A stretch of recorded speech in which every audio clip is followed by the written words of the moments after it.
G'day everyone, how you going? Back again, back on the 80. I've pulled the ugly Bocar aluminium bull bar off and exposed a little bit of what's going on under here. Found a few things that need fixing. There's a few bolts that were so rusted in that I just had to cut them off. There's a couple of them, as we'll see down the bottom here, that have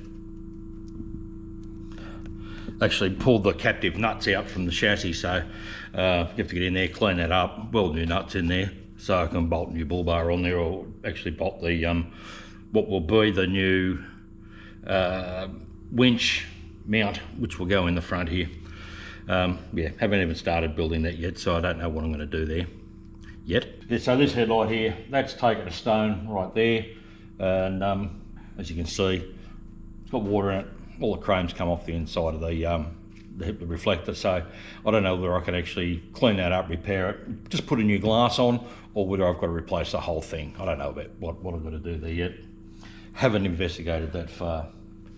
We look down low, and as we can see under there, it's pissing oil still, so yeah, the power steering's just knackered, so I'm just going to have to pull a whole lot of that out and either replace it, repair it. So I'll pull this headlight out, see if I can clean up the inside. I know I can get a chrome paint for it, or I can get it re-chromed, I suppose. I don't know whether it's really worth the effort. Really, it's only for roadworthy. They're a crap light at the best of times, so they're going to get replaced. So I'm just going to try and make that into a roadworthy item for the time being. I will have to replace the glass because the glass has got a big hole in it. Let's do that. All right, so I'm just going to pull the covers off first. Oh, maybe. There we go. Oh, naughty stuff, that screw up, but they're pretty ugly and rusted, so I'll probably replace them anyway.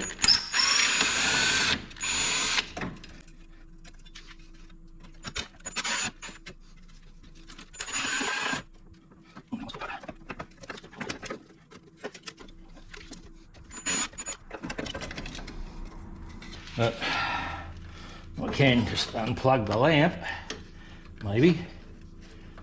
How does that come out? Oh, it's just a plug. All right, there we go. Realistically, it's just going to be a matter of replacing this headlamp. It's pretty well stuffed. Well, there's the globe. I know that works. I think I might just go to a wreckers and get a replacement lamp. It's not going to be worth me while trying to repair that, I don't think.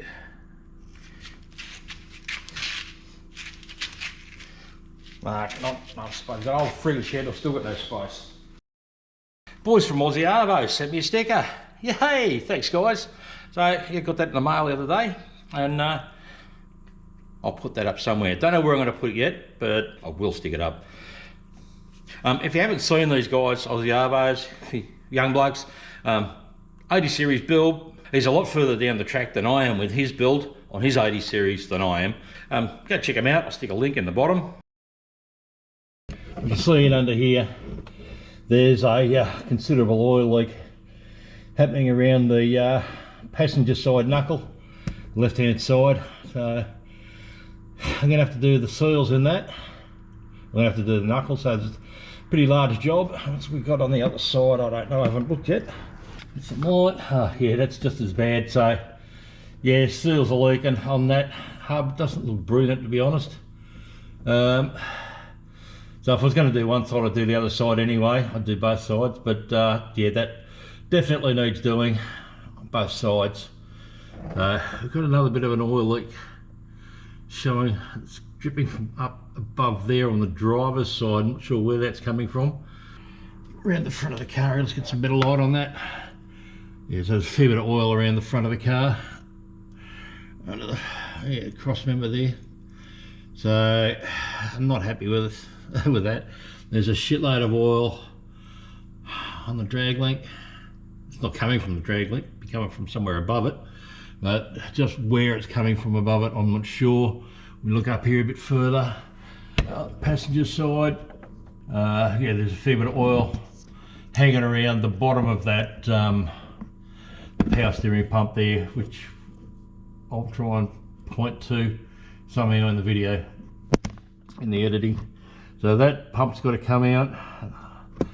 I'm wondering whether that's actually coming off the cooling lines for the automatic transmission. I'm not sure yet. There's lots of things in here that need looking at. So much work on this car. I wonder if I've bitten off more than I really wanted to. But it is what it is. There's a shitload of work in this. Whole lot of work in this truck, so well, no point whinging about it. The only way I'm going to get it done is by doing it. So, bit depressing though. I'm gonna spend a shitload of money on this. I might have been better off just buying a vehicle in better overall condition, but then again, who knows what I would have got. I could have come with a roadworthy and all the leaks hidden, and then it just everything popped. So once this is done, yeah, I'll know everything's done. Hopefully we'll have a decent vehicle to go bush bashing in. Alright, let's try and get up off the floor now. Oh, I used to bounce up and down off the floor like it was nobody's business. But now everyone knows I'm old and broken.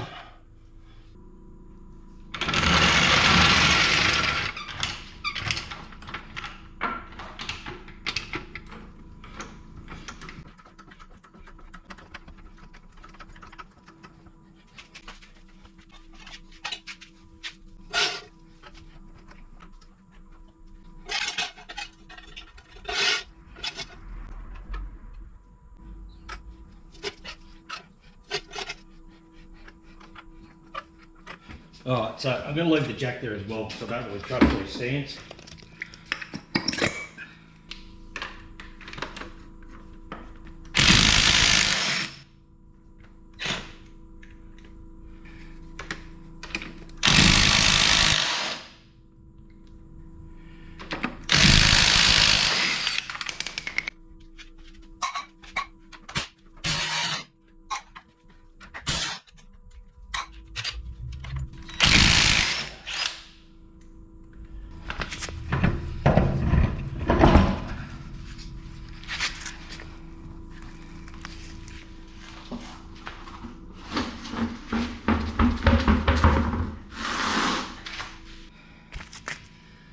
Oh, those discs are in nasty condition.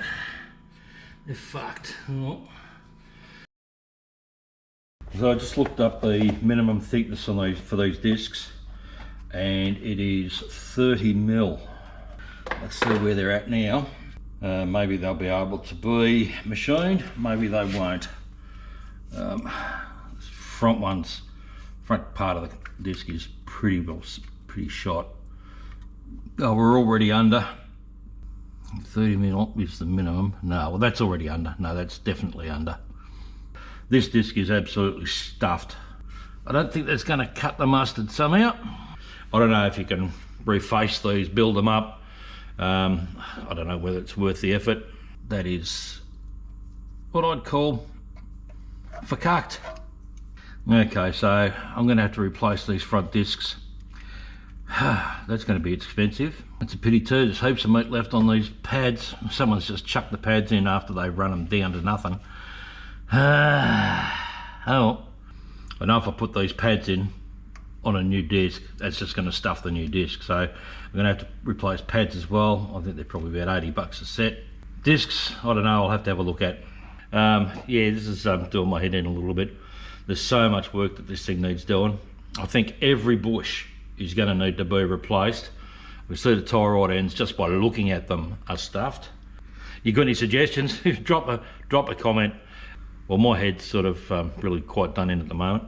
The more I get into this vehicle, the more disappointing it looks, but then again, for what I paid for it, it is living up to its price range. It's very cheap machine. Actually, the bump stops looking pretty good, Nick, which is really quite surprising. This is a bit of a head. It is what it is. So I'm going to have to replace front discs at least, discs and pads. I've got to do the hubs, well the seals are shot. While I'm at it, I'll do bearings. So if I can get a second-hand set of discs, I'll use them. I'll replace the bearings in them and all that sort of stuff. But if I can get a decent set of discs, I will. Otherwise, I'll have to put new ones on it. I don't know how much they're going to be, but they won't be cheap. So I'm wondering, there's a question for you guys and girls, is anyone actually interested in seeing the process of doing a rebuild on these hubs? So that's the hub, dig out of the way, on the hub, I get the disc off, everything that goes underneath the hub, there's quite a bit in there. Alright, so you've made it to the end of the video, good on you. If you've made it this far, smack that subscribe button. That makes all the difference to the channel, makes it all worthwhile. Catch you on the next one. Oh, and do tell me in the comments, let me know if you do want to see this hub rebuild job, and I'll make a full video on that. Okay, see you all, bye.